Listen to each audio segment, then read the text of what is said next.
चलिए आए भैया और वालों के बीच में वालों के छोट भाई छोट लड़का हम गायक कलाकार दीपक सुरदेश यादव आप तमाम भोजपुरी भाई लोग के बार बार प्रणाम करतनी, हार्दिक हार्दिक अभिनंदन करतनी।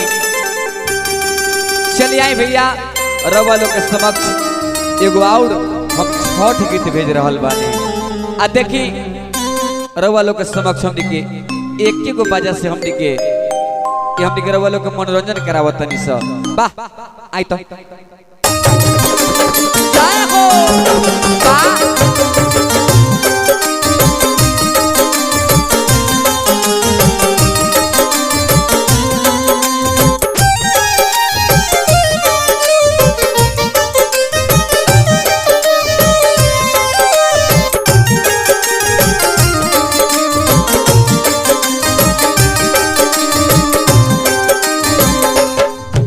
तबुरबा कबन माथे ले जाई कि हनु ना एको गोला लानावा। तबुरबा कबन माथे ले जाई कि हनु ना एको गोला लानावा। इहे बरौरा से नी हो राय मैया कहिया पुरैबू मोरा सारा धाम। ये बरौरा से नी हो राय मैया कहिया पुरैबू मोरा सारा धाम। दबुरबा कबन माथे ले जाई कि हनु ना एको गोला लानावा। दबुरबा कबन माथे ले जाई कि हनु ना एको गोला लानावा। और देखिए आप लोग सोच भी रहे होंगे कि ये लोग मुंह चला रहा है, ढोलक तबला ला कहाँ से रहा भाई, है ना जी दीपक जी। कुछ लोग सोचते हो कि ढोलक तबला लाता कहाँ से, है ना। तो देखिए हम लोग कलाकारी दिखा रहे हैं, है ना। बिहार के लड़का है, हम लोग कुछ भी कर सकते हैं, है ना भाई। देखिए ये आंख से दोनों अंधे हैं, देखिए खेसारी भैया से कम नहीं गा रहे हैं, उससे बेटर ही गा रहे हैं, है ना। और देखिए मैं क्या कर रहा हूँ, मैं सिर्फ एक ही बाजा से पूरे साज बाज का कंट्रोल कर रहे हैं, बेंजू तबला ढोलक रियाज सराना गहकी भैया ना ना ना ना रे ना रे ना ना। देखिए यहाँ से ढोलक निकलेगा एक ही बाजा से, है ना। तो अच्छा लगा तो शेयर करिए भैया। आप लोगों को शेयर करने में क्या पैसा कटेगा नहीं, लेकिन हम दोनों भाई का मतलब जज्बा बढ़ेगा, गाने का मतलब टैलेंट बढ़ेगा, है ना। आइए वाह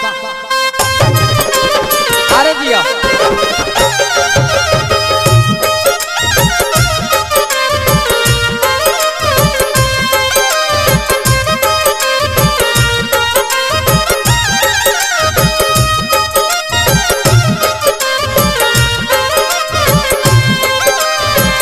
मुन्ना भैया और कोई से बहुत है एक कहूँ ललाना बिना छोछने लमाना हो।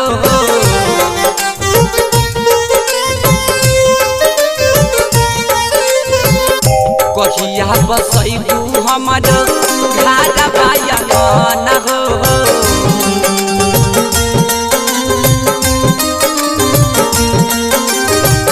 एक कहूँ ललाना बिना छोछने लमाना हो।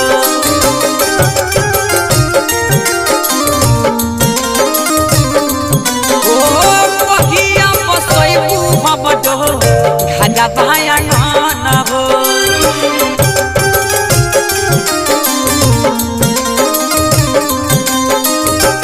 दिले होरा तोहरा से मैया कहिया पुरैबू मोरा लाला सा। दिले होरा तोहरा से मैया कहिया पुरैबू मोरा लाला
सब पूरा टोला मिली मरता देता ना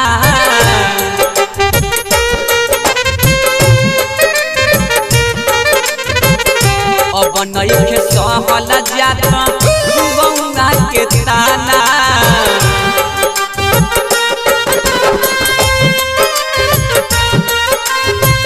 सब पूरा टोला मिली मरता देता ना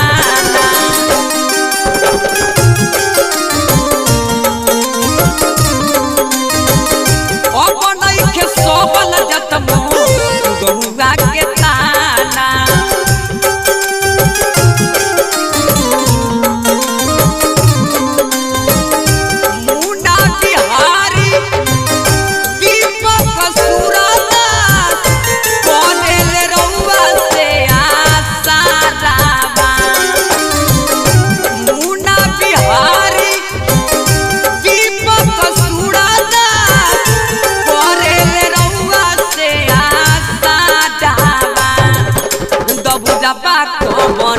माथे ले जाई दिहलू ना एको गोला लानावा दौरा पाकोन माथे ले जाई दिहलू ना एको गोला लानावा हरे दौरा पाकोन हरे माथे ले जाई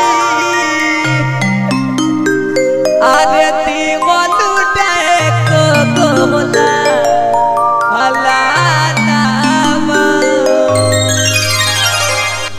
तो आशा कर रहा हूँ कि ये दीपक सूरदास का नया गीत आप सबको अच्छा लगा होगा।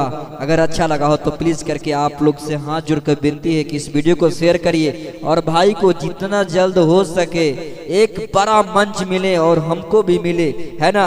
ये नहीं कि इन्हीं को आगे बढ़ा दीजिए हमको जीरो बना दीजिए ऐसा नहीं ना दीपक, नहीं है ना। तो काफी अच्छा आप सब गाना सुने हैं। अगर अच्छा लगा हो तो शेयर करिए, लाइक करिए, कमेंट करिए। और देखिए वीडियो का अभी हम लोग का एक वीडियो का भी बहुत शेयर हुआ है, अभी खुश है हम लोग। हाँ, और इनका वीडियो जो नया नया फर्स्ट बार वीडियो निकला मुन्ना स्टूडियो लाइव पर है, काफी ज्यादा लोग शेयर कर रहे हैं, पसंद कर रहे हैं। और इनका कुछ ही दिनों के बाद लगातार वीडियो आता रहेगा, है ना। तो अच्छा लगा हो शेयर करिए, लाइक करिए, कमेंट करिए। तो फिर से मिलेंगे एक नेक्स्ट वीडियो में, तब तक के लिए good take care, bye bye, जय हिंद, जय भारत।